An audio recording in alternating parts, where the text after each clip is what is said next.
নমস্কার বন্ধুরা, নবদিগন্ত চ্যানেলের পক্ষ থেকে আপনাদের সকলকে জানাই স্বাগতম। তো বন্ধুরা, আজকে সকালে সকলকে গুড মর্নিং জানিয়ে আমি আবারও আজকে ভিডিও আপনাদের জন্য শেয়ার করতে চলেছি। তো আজকে আমি আপনাদের সাথে যে আপডেটগুলি শেয়ার করতে চলেছি, আজকের দিনটি কিন্তু ভীষণ গুরুত্বপূর্ণ হতে চলেছে। কেননা আজকে কলকাতা হাইকোর্টে একাধিক ধামাকাদার মামলা রয়েছে।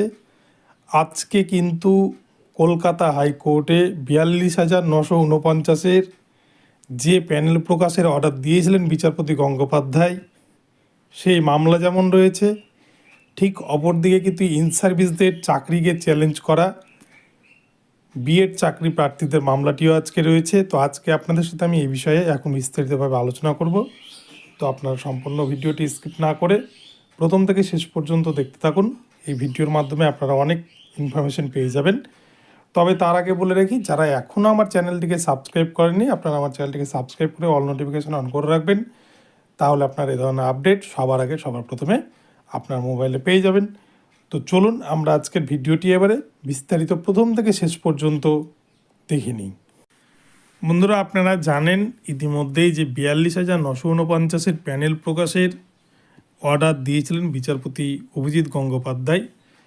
গত 3রা জানুয়ারি 2024 তারিখে এই অর্ডার বিচারপতি অভিজিৎ গঙ্গোপাধ্যায় দিয়েছিলেন কলকাতা হাইকোর্টের সিঙ্গেল বেঞ্চ থেকে, এবং 10 দিনের মধ্যে প্যানেল প্রকাশ না করতে পারলে পর্ষদের বিরুদ্ধে কঠোর ব্যবস্থা নেওয়ার হুঁশিয়ারিও নিয়েছিলেন। কিন্তু এর মধ্যেই আমরা দেখি প্রাথমিক শিক্ষা পর্ষদ সেই রায়কে চ্যালেঞ্জ জানিয়ে কলকাতা হাইকোর্টের ডিভিশন বেঞ্চে সৌমেন সেনের বেঞ্চে আপিল করেন, এবং সেখানে কিন্তু দেখা যায় বিচারপতি সৌমেন সেন বিচারপতি অভিজিৎ গঙ্গোপাধ্যায়ের সমস্ত রায়কে একই রাখলেও শুধুমাত্র প্যানেল যে প্রকাশ করার অর্ডারটি দিয়েছিলেন, 42,949-এর যে প্যানেল প্রকাশের অর্ডার দিয়েছিলেন 10 দিনের মধ্যে, শুধুমাত্র তার ওপরেই স্থগিতাদেশ জারি করেন, এবং বাদবাকি সমস্ত কিছুর মামলা কলকাতা হাইকোর্টের সিঙ্গেল বেঞ্চেই হবে। অর্থাৎ বিচারপতি গঙ্গোপাধ্যায় বাকি মামলাগুলো করতে পারবেন বা দেখবেন, এমনটাই কিন্তু জানান বিচারপতি সৌমেন সেন। তো এখানটাতে আমি একটি বিষয় আপনাদের সাথে বলবো, বিচারপতি সৌমেন সেন যে রায়টা দিয়েছেন বিচারপতি অভিজিৎ গঙ্গোপাধ্যায়ের রায়ের ওপর, সেখানে মেন কিন্তু বিষয় ছিল প্যানেল প্রকাশের মামলা। আর প্যানেল প্রকাশের মামলা যেহেতু স্থগিতাদেশ দেওয়া আছে, তাই এটা কিন্তু আইওয়াস ছাড়ার কিছুই নয়। কেননা বিচারপতি সৌমেন সেন বলেছেন যে প্যানেল প্রকাশে স্থগিতাদেশ এবং বাদবাকি সমস্ত কিছু কিন্তু কলকাতা হাইকোর্টে সিঙ্গেল বেঞ্চই দেখবে এই মামলা প্রসঙ্গে। তো এখানে মেনই তো ছিল 10 দিনের মধ্যে প্যানেল প্রকাশ করা। প্রাথমিক শিক্ষা পর্ষদ প্যানেল প্রকাশ করতে চাইছে না, এবং তারা প্যানেল প্রকাশ করতে পারবে না। করলেই দুর্নীতির সমস্ত তথ্য বেরিয়ে পড়বে, বিড়াল থেকে ঝুলি থেকে বিড়াল বেরিয়ে পড়বে। সেই জন্য তারা প্যানেল প্রকাশ করছে না। আর প্যানেল প্রকাশ করলেই কিন্তু একাধিক কয়েক হাজারের কিন্তু চাকরি চলে যাবে। সেই জন্যই প্রাথমিক শিক্ষা পর্ষদ এখানে ওখানে ছুটে বেড়াচ্ছে। আর এইটা যে রায়টা দিয়েছেন বিচারপতি সৌমেন সেন, সেটা শুধুমাত্র আইওয়াস ছাড়ার কিছুই নয়। তবে যাই হোক, বিচারপতি অভিজিৎ গঙ্গোপাধ্যায়ও কিন্তু বিচারপতি সৌমেন সেনের যে জাজমেন্ট এবং বিচারপতি অভিজিৎ গঙ্গোপাধ্যায়ের যে জাজমেন্ট হয়েছিল, সেই বিষয়ে কিন্তু উনি সুপ্রিম কোর্টের প্রধান বিচারপতির কাছে ফাইল পাঠিয়েছেন, এবং বিষয়টিকে ভীষণ গুরুত্ব সহকারে দেখার জন্য আপিল করেছেন।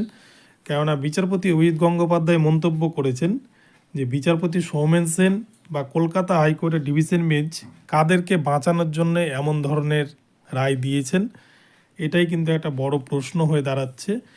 তো বিষয়টি এখনও পর্যন্ত যেহেতু সুপ্রিম কোর্ট থেকে ফেরত আসেনি, তাই বলা যাচ্ছে না যে কি হবে, বা কলকাতা হাইকোর্টের ডিভিশন বেঞ্চের বিরুদ্ধে সুপ্রিম কোর্ট ব্যবস্থা নিতে চলেছেন কিনা, এই বিষয়টা সেখান থেকে ফাইল আসলে তখন কিন্তু বোঝা যাবে। তো এখনও পর্যন্ত সেই বিষয়ে কোনো নির্দেশিকা আসেনি। তবে এই মামলাটি আজকে উঠলে বিচারপতি গঙ্গোপাধ্যায় এজলাসে কি জাজমেন্ট করেন এই মামলাটির উপরে, তা কিন্তু আজকে হয়তো অনেকটাই পরিষ্কার হয়ে যাবে। তো এবারে চলে আসছি তার পরবর্তী বিষয়। আজকে কিন্তু আপনাদেরকে আমি কয়েকদিন আগেই বলেছিলাম 16,500 যে রিক্রুটমেন্ট হয়েছিল আমাদের রাজ্যে, যে রিক্রুটমেন্ট হয়েছিল 2018 সালের এনসিটির 28শে জুনের যে নোটিফিকেশান ছিল, অর্থাৎ বিএডদেরকে প্রাইমারিতে সামিল করার বিষয়ে বা বিএডরাও প্রাথমিকের শিক্ষক হওয়ার জন্য যোগ্য, এই যে নোটিফিকেশান জারি করেছিল এনসিটি 2018 সালের, সেই 18 সালের নোটিফিকেশান অনুযায়ী 2014 প্রাইমারি টেট থেকে আমাদের রাজ্যে নিয়োগ হয় 16,500 রিক্রুটমেন্ট। যদিও 16,500 রিক্রুটমেন্ট কমপ্লিট করতে পারেনি প্রাথমিক শিক্ষা পর্ষদ, সেখানে 4,000 মতো ভ্যাকান্সি এখনও পর্যন্ত নন জয়েনিং সিট হিসেবে বাকি রয়েছে বা ফাঁকা রয়েছে, সেটা মামলা চলছে। তো 16,500 রিক্রুটমেন্টে সব থেকে বেশি কিন্তু নিয়োগ পেয়েছিল বিএড ক্যান্ডিডেটরা। বিভিন্ন সংবাদ মাধ্যম সূত্র এবং বিভিন্ন সূত্র থেকে জানা যায় যে 16,500 রিক্রুটমেন্টের যে নোটিফিকেশান হয়েছিল এবং যে রিক্রুটমেন্ট হয়েছে সেখান থেকে কিন্তু প্রায় 10,000 মতো ক্যান্ডিডেট নিয়োগ পেয়েছে, যাদের কিন্তু ট্রেনিং ছিল বিএড ট্রেনিং।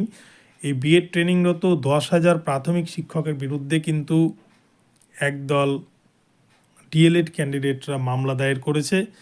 কেননা সুপ্রিম কোর্ট আপনারা দেখেছেন গত 11 তারিখের বিএড ভার্সেস ডিএলএড মামলায় লাস্ট সুযোগ ছিল কিন্তু বিএডদের, যে ক্ল্যারিফিকেশন মামলা বিচারপতি অনিরুদ্ধ বোসের ডিভিশন বেঞ্চে ছিল, এবং সেখানে কিন্তু অনগোয়িং প্রসেস নিয়ে মামলাটা করা হয়েছিল যে অনগোয়িং প্রসেসে যেন অন্তত বিএডদেরকে ছাড় দেওয়া হয়, যেহেতু এটা 2018 সালের রিক্রুটমেন্ট রুলস অনুযায়ী এই নোটিফিকেশন জারি, এবং সেই অনুযায়ী বিএডরা ইন্টারভিউ অলরেডি দিয়ে ফেলেছেন।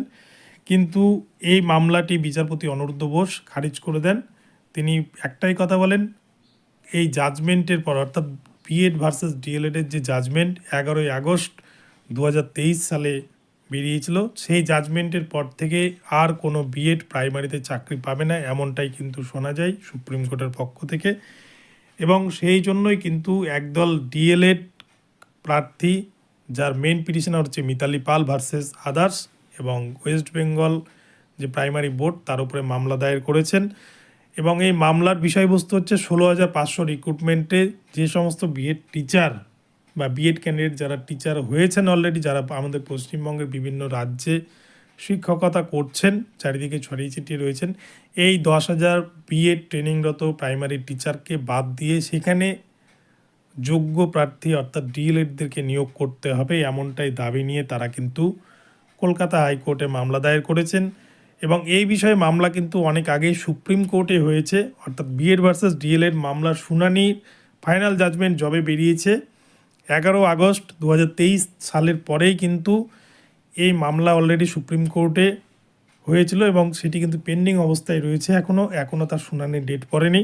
তবে কলকাতা হাইকোর্টে আবারও এই বিষয়ে নতুন মামলা, যা কিন্তু 16,500 রিক্রুটমেন্টে ইন সার্ভিস টিচারদেরকে অনেকটাই ভাবিত করে তুলেছে এবং চিন্তিত করে তুলেছে, আর চিন্তারই বিষয়। তো এখন এই মামলাটি আজকে দুপুর 2টোর সময় উঠছে কলকাতা হাইকোর্টে ফিক্সড ম্যাটার হিসেবে, এবং তরুণজ্যোতি তিওয়ারি, প্রখ্যাত আইনজীবী তরুণজ্যোতি তিওয়ারি এই মামলাটি ডিএলএডদের পক্ষ থেকে লড়ছেন। তো আজকেই কিন্তু এই মামলা প্রসঙ্গে হয়তো অনেকটাই আমরা জানতে পারবো যে কী জাজমেন্ট উঠে এসছে ইন সার্ভিস টিচারদের পক্ষ থেকে। তো বন্ধুরা, এখন এই পর্যন্ত রইল আপডেট, আপনাদেরকে আপডেটগুলি দেওয়ার প্রয়োজন ছিল তাই আপডেটগুলি শেয়ার করলাম। তো ভিডিওটি কেমন লাগলো আপনারা অবশ্যই কিন্তু আমার কমেন্ট বক্সে জানাবেন, এবং ভিডিওটি যদি ভালো হয় তাহলে অবশ্যই আমার চ্যানেলটিকে আপনারা সাবস্ক্রাইব করে আমার ভিডিওতে কিন্তু লাইক শেয়ার কমেন্ট করতে ভুলবেন না।